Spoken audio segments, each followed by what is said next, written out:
13절부터 16절까지입니다.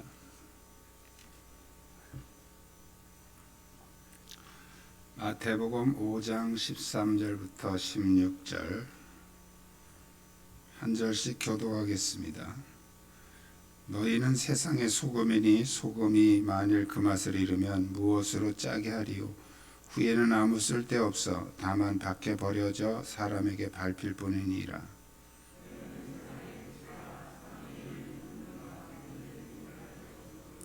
사람이 등불을 켜서 말 아래에 두지 아니하고 등경 위에 두나니 이러므로 집 안 모든 사람에게 비치느니라. 이같이 너희 빛이 사람 앞에 비치게 하여 그들로 너희 착한 행실을 보고 하늘에 계신 너희 아버지께 영광을 돌리게 하라. 아멘.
아멘.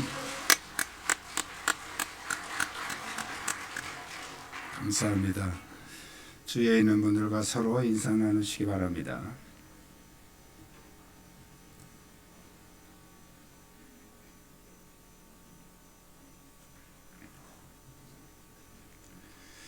오늘 본문은 예수님이 말씀하신 산상수훈 가운데 아주 유명한 구절입니다. 여기서 빛이라 소금이라 하신 이 말씀은 비유적인 표현이죠. 우리는 하나님의 형상대로 지음을 받았기 때문에 우리의 삶은 하나님의 영광과 깊은 관련이 있습니다. 그래서 오늘 본문을 통해서 주님은 우리가 어떻게 하나님께 영광을 돌릴 수 있는지, 그리고 사람들에게 어떻게 영광을 돌리게 할 수 있는지 그 비결을 우리에게 말씀하고 있습니다. 오늘 말씀을 통해서 여러분들이 주위에 있는 믿지 않는 사람들이 여러분을 통해서 하나님께 영광을 돌리는 놀라운 일들이 일어나기를 축복합니다. 우리 한번 따라하겠습니다. 선한 인격으로 맛을 유지합시다.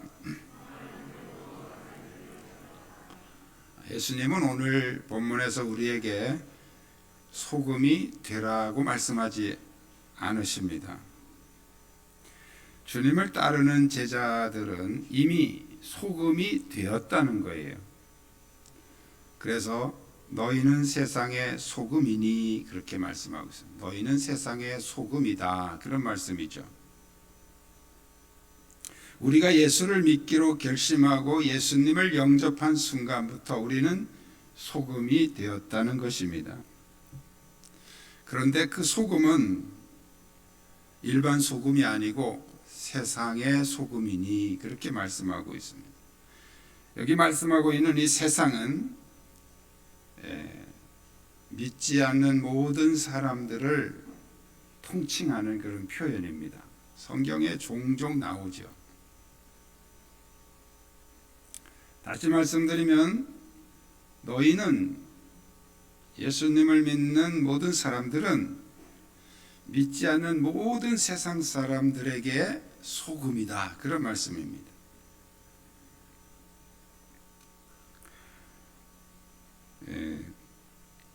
주님이 주시는 메시지는 지금 소금이 되느냐 안 되느냐 그런 얘기가 아니고 이미 소금이 되었으니까 그 다음에 어떻게 해야 되느냐, 맛을 유지하라는 겁니다. 그래서 그 뒤에 바로 소금이 만일 가정법이죠.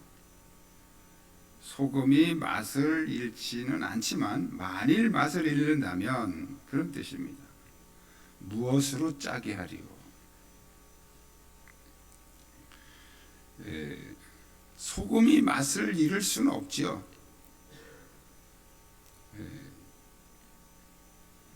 제가 처음 첫 목회지가 이제 염전 마을입니다. 그 마을에 염전이 많이 있어요. 그래서 이 염전회를 자주 가봤는데 바닷물을 이렇게 가둬 놓습니다. 이렇게 논처럼 이렇게 칸칸이 만들어 놓고서 바닷물을 이렇게 가둬 놓으면 며칠이 지나면 이 햇빛에 이제 이게 물이 증발이 되면서 점점 줄어들어서 나중에 이제 소금이, 알맹이가 이렇게 맺혀지게 됩니다. 이 소금 염전하시는 분들은 제일 이제 힘든 게 밤에 비우는 거예요. 그래서 기껏 이렇게 이제 줄여놨는데 밤에 비가 확 쏟아지면 이게 다 이제 원위치 돼 버리니까, 그래서 이렇게 밤에 비가 오려고 그러면 나가서 그 물을 다 걷어서 또 이렇게 저장 창고가 있습니다. 저장 창고에다가 가둬놨다가 이제 비 그치면 다시 또 다 퍼내서 이렇게 소금을 이렇게 만들죠. 이 소금은 절대로 맛을 잃지 않습니다. 여러분 중에 구운 소금 이렇게 사용하시는 분들 더러 계실 거예요. 어떤 소금은 한 번 구운 소금, 두 번 구운 소금 이렇게 여러 번 구울수록 이제 가격이 비싸집니다. 그래서 9번까지 구운 소금. 이 구운 소금은 아주 고열에다가 이 소금을 이렇게 태우는 거죠. 근데 이렇게 나무나 뭐 이런 건 다 타서 없어지는데 이 소금은 타 없어지는 게 아니고 그대로 이제 구워지는 거죠. 근데 그렇게 고열에다가 구워도 이 소금의 짠맛은 없어지지 않아요. 수분이 증발되고 거기에 뭐 좀 안 좋은 이물질들이 타서 녹아지고 그렇게 해서 정제가 되긴 하지만 맛은 변하지 않습니다. 9번 구운 소금도 역시 짭니다. 저희도 그 구운 소금을 이렇게 사용을 하는데 여러 번 구운 소금도 맛은 없어지지 않아요. 그래서 예수님이 만일이라는 가정법을 쓰고 있는 거예요. 만일. 자, 그런데 또 주석에 보면 이 팔레스틴 지역에는 맛을 잃은 소금도 있다고 합니다. 염전에서 바닷물 졸여 만든 소금이 아니고 산에서 나는 소금이 있다고 그래요. 이 산에서 나는 소금 중에는 그 모양은 그대로인데 이렇게 짠맛이 없는 소금이 소금 모양 같은 소금은 아니죠. 그렇지만 소금 모양하고 똑같은데 맛이 없는 그런 소금이 있다고 합니다. 어쨌든 예수님은 이제 만일이라는 가정법을 썼기 때문에 그것이 바닷물에서 뭐 졸여서 만든 소금이든 산에서 난 소금이든 그걸 말하는 게 아니고 소금이 만일 짠맛이 없어진다면 그 다음에 그것을 어떤 용도로 쓰겠느냐. 쓸 데가 없어요. 그래서 아무 쓸데 없어. 아무 쓸데 없어. 다만 밖에 버려져 사람에게 밟힐 뿐이라. 자, 쓸 데가 한 군데 있죠. 사람에게 밟히는 데 쓴단 말이죠. 길에다 깐단 말이에요. 소금은 다른 맛은 안 납니다. 딱 한 가지 맛밖에 안 납니다. 짠맛. 그 짠맛을 잃지 않고 그대로 짠맛만 가지고 있으면 그 다음에 누가 쓰느냐면 주인이 필요에 따라서 씁니다. 김장할 때도 쓰고 고추장 담글 때도 쓰고 여러 가지 용도로 주인 마음대로 쓰는 거죠. 자, 우리가 그 짠맛을, 그 소금의 맛을 유지하고만 있으면 그 다음에 하나님께서 쓰신다는 거예요. 그렇다면 예수님이 말씀하신 그 짠맛이 무엇일까요? 그 맛은 바로 예수 그리스도입니다. 우리 모든 사람들의 인격은 다 비슷합니다. 선함도 있고 악함도 있고 항상 공존하고 있죠. 그러나 그 인격 속에 예수님이 들어오시면 그 인격은 아주 요긴하게 하나님이 쓰시는 인격이 됩니다. 그래서 우리가 성령의 충만함으로 항상 예수 그리스도께서 우리 안에 거하시도록 그 상태를 유지하게 되면 하나님께서 적재적소에 쓰신다는 거예요. 할렐루야. 우리가 어떤 일을 하는, 선한 일을 하는 행동보다 더 중요한 것은 바로 우리 안에 그 예수 그리스도의 인격을 계속 유지시켜가는 것이다. 짠맛을 유지하는 소금처럼 우리 안에 예수 그리스도의 인격으로 자신의 정체성을 계속해서 유지해 가라는 겁니다. 이것은 우리의 어떤 내면의 영적인 부분으로 채워져야 될 것을 우리에게 말씀하고 있습니다. 이것이 우리가 오늘 본문에서 예수님이 말씀하신 하나님의 영광을 돌리게 하는 데 있어서 첫 번째로 갖춰야 될 조건은 바로 우리 안에 그리스도의 인격으로 계속해서 그 인격을 유지해 가라는 겁니다. 맛을 잃은 소금은 뭘 말하는 것일까요? 겉모양은 그리스도인, 겉모양은 예수 믿는 사람, 겉모습은 늘 교회 왔다 갔다 하고 성경책 끼고 예배하고 다 똑같은 소금 모양 같은데 그 안에 그리스도가 계시지 않는 그런 모습은 바로 맛을 잃은 소금이라는 거예요. 여러분의 심령 속에 그리스도의 인격으로 충만하시기를 축복합니다. 두 번째는 따라합니다. 선한 행실로 빛을 드러냅시다. 이 소금 얘기하고 등불 얘기는 전혀 다른 것 같은데 같은 얘기예요. 소금은 우리의 내면을 얘기하는 거라면 빛은 우리의 외면, 밖으로 드러나는 부분을 말씀하고 있는 거죠. 어느 것이 더 중요하냐? 똑같이 중요한 겁니다. 이것은 똑같이 균형 있게 가야 되는 문제예요. 여기서도 예수님은 빛이 되라고 말씀하시지 않고 아예 너희는 세상의 빛이다. 이미 빛이 되었다는 걸 전제로 하고 말씀하고 있습니다. 우리가 예수를 믿는 순간, 그리스도께서 우리의 심령에 오시는 순간 우리는 이미 빛이 되었다는 거예요. 빛이 되려고 노력하지 않아도 된다는 거예요. 이미 빛이 되었다는 거예요. 이제 등불의 비유를 통해서 예수님이 하시는 말씀은 그 빛을 드러내라는 거예요. 이미 우리 안에 빛이 있는데 그 빛을 드러내라는 거죠.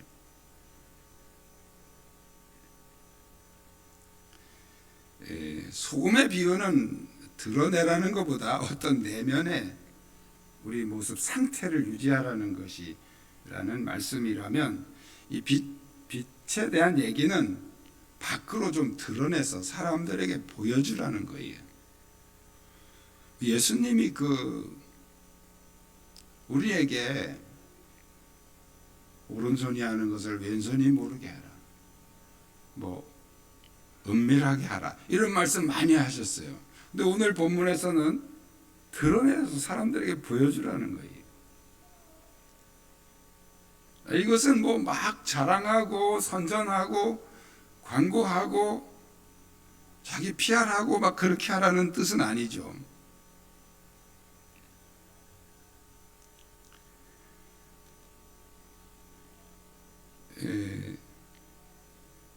여기 비치게 한다 하는 것 그 자체가 우리가 뭘 막 이렇게 하라는 그런 개념은 아닙니다.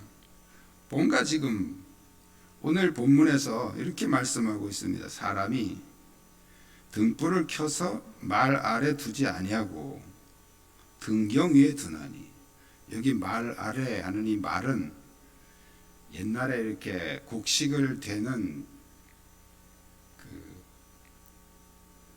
도구입니다. 도구. 되로 10대면 한 말이 되죠. 10말이면 한 가마니가 되는 거예요. 요즘에는 거의 다 킬로수로 이렇게 무게로 이렇게 사용하고 있지만 옛날에는 이 곡식을 거의 다 말하고 대박으로 사용을 했습니다. 제가 이 말이라는 걸 이제 영어 성경에서는 어떻게 표현했나 하고 제가 찾아봤더니 영어 성경에는 그냥 이렇게 우묵한 그릇이에요. 우묵한 그릇. 이렇게 고무다라 같은 거, 그런 그릇이에요. 그러니까 말 아래 둔다 하는 것은 등불을 켜가지고 이렇게 덮어놓는다는 거죠. 안 보이게.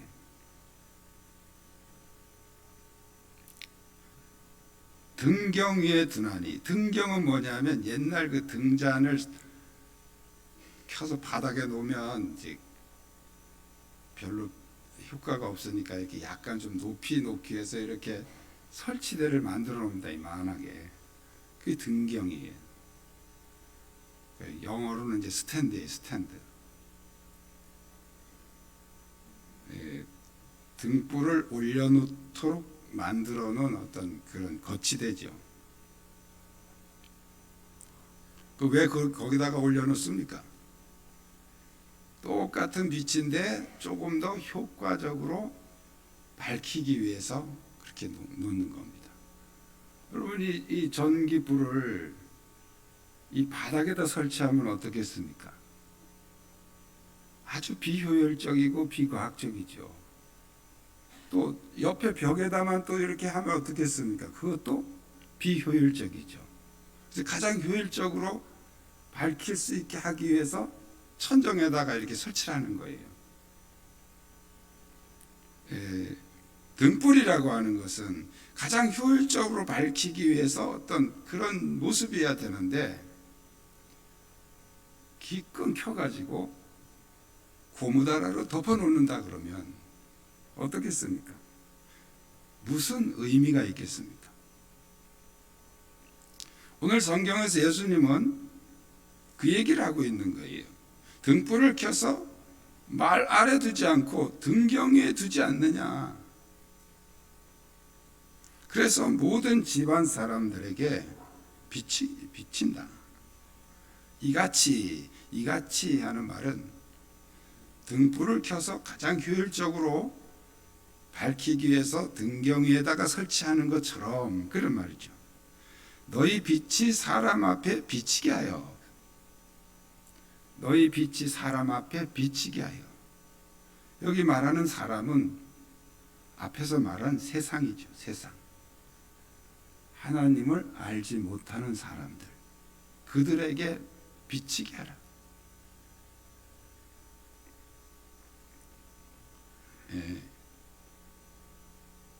하늘에 계신 그들로 너희 착한 행실을 보고, 그들, 여기 말하는 그들은 하나님을 모르는 사람들이에요. 그들이 우리들의 착한 행실, 이게 무슨 얘기입니까? 비친다는 게 뭘 말하는 거냐? 착한 행실을 말하는 거다, 그런 얘기.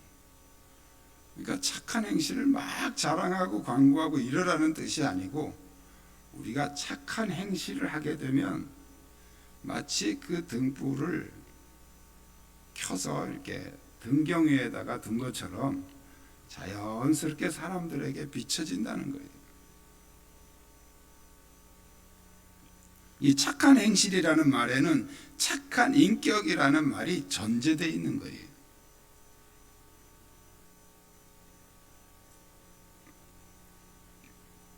인격이 잘못된 사람은 착한 일을 한다고 해도 문제가 될 수 있어요. 여전히 그 착한 일이 자기 생색내기가 될 수도 있고요. 자기 자랑이 될 수도 있고요. 어떤 자기 목적을 위해서 하는 그런 것들은 선한 일 같이 보여지지만 사실은 선한 일이 아니죠. 자기의 어떤 욕심을 채우기 위한 행동이 되니까요. 그런데 반대로 내가 정말 그리스도의 선한 인격으로 채워지고 바른 인격으로, 바른 신앙으로 세워져 있다 할지라도 아무것도 하지 않으면 어떻게 되겠습니까? 아무 영향이 없는 거죠.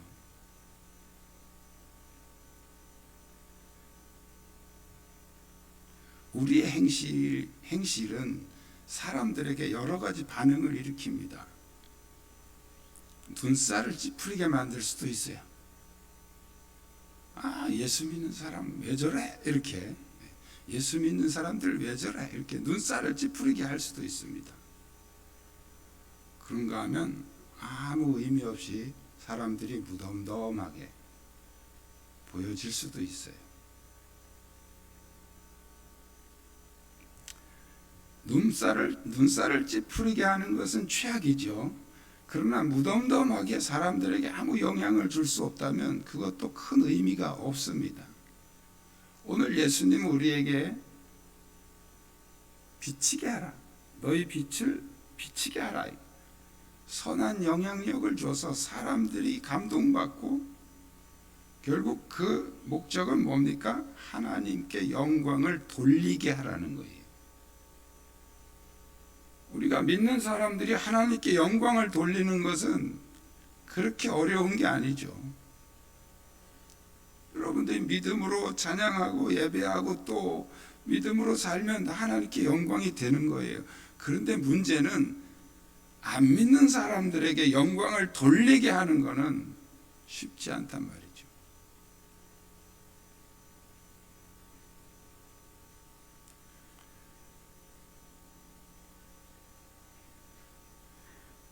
그래서 그리스도인들에게 반드시 요구되는 덕목이 착한 행실이에요. 착한 행실. 이 착한 행실은 믿음으로 되는 게 아닙니다. 훈련으로 되는 거예요. 착한 행실 훈련해야 됩니다. 자꾸 연습을 해야 됩니다. 나눠주는 것도 연습을 해야 돼요. 훈련이 안 된 사람은 아무것도 못합니다. 뭘 해야 될지도 몰라요. 훈련이 돼야 뭘 해야 될지 알게 되고 어떻게 해야 될지를 알게 되는 거예요.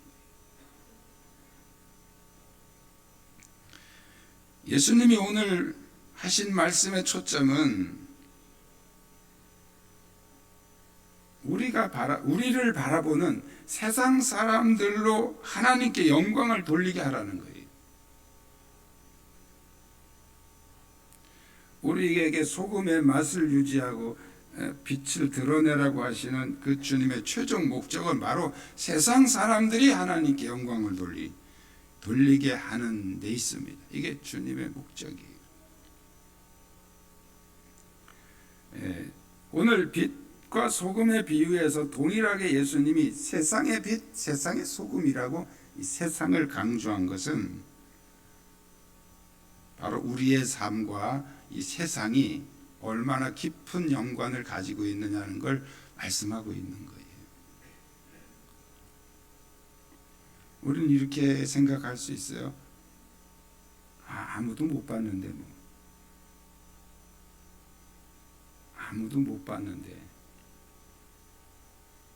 그래서 슬그머니 은밀하게 약간 좀 그리스도인이 해서는 안 되는 그런 행동들을 할 수도 있어요. 아무도 못 보니까. 근데 신기하게도요, 사람은 영적인 존재이기 때문에 못 봤다고 다 모르는 건 아니에요. 못 봤는데도 알 수 있어요. 못 봤는데도 느껴지는 게 있습니다. 표정에서도 느껴지는 게 있어요. 우리가 이렇게 말로 전하는 게 뭐 몇 프로 안 된다 그러죠. 언어도 그런 것처럼 우리의 삶도 우리의 행동도 마찬가지입니다.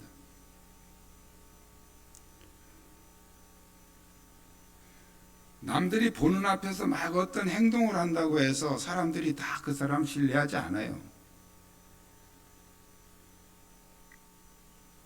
그 행동이 가식적인지 진심인지 사람들은 다 느낌으로 압니다. 사람은 영적인 존재이기 때문에 그래요. 뭐 이건 제가 여러분들의 얘기 안 해도 여러분들도 아실 거예요. 이 사람 왜 이렇게 가식적으로 행동을 하는가? 다 느껴지잖아요, 그게. 믿지 않는 사람들도 똑같아요. 다 느껴져요. 그러니까 예수님이 오늘 본문에서 너희 빛을 사람들에게 비치게 하라는 게 그들 보는 앞에서 어떤 액션을 막 하라는 그런 뜻으로 오해하시면 안 됩니다. 진실되게 어떤 행동을 하면 그 다 전달이 되게 돼 있습니다.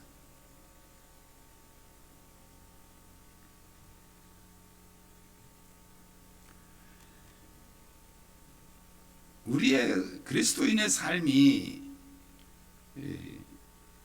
교회와 아주 밀접하게 연관되어 있는 것처럼 똑같이 우리 그리스도인의 삶이 세상과 아주 밀접하게 연관되어 있습니다. 우리끼리만 따로 사는 게 아니잖아요. 오늘 여러분들이 예배를 드리고 나면 이제 또 가서 여러분의 지역 주민들과 같이 또 어울리게 된단 말이죠.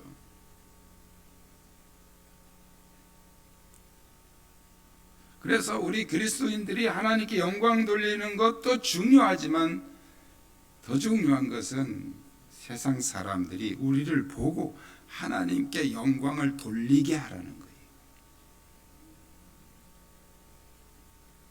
어떻게?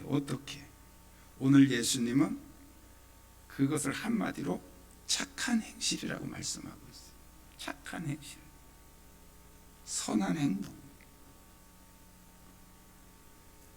착한 행동, 선한 행동을 하면 사람들이 그것을 보고 역시 예수 믿는 사람은 다르구나, 이렇게 하나님께 영광을 돌린다는 거예요. 이 믿음이 우리 모두에게 넘치시길 축복합니다. 기도하겠습니다.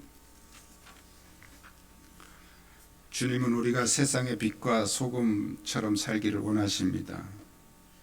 우리의 인격은 맛을 잃지 않는 소금이 되고 우리의 행동은 빛을 드러내는 등불이 되어서 세상 사람들이 하나님께 영광을 돌리게 하옵소서. 이 시간 말씀 붙잡고 함께 통성으로 기도하겠습니다. 살아계셔서 역사하신 아버지, 오늘도 우리에게 말씀을 통해 다시 한번 일깨워 주시니 감사합니다.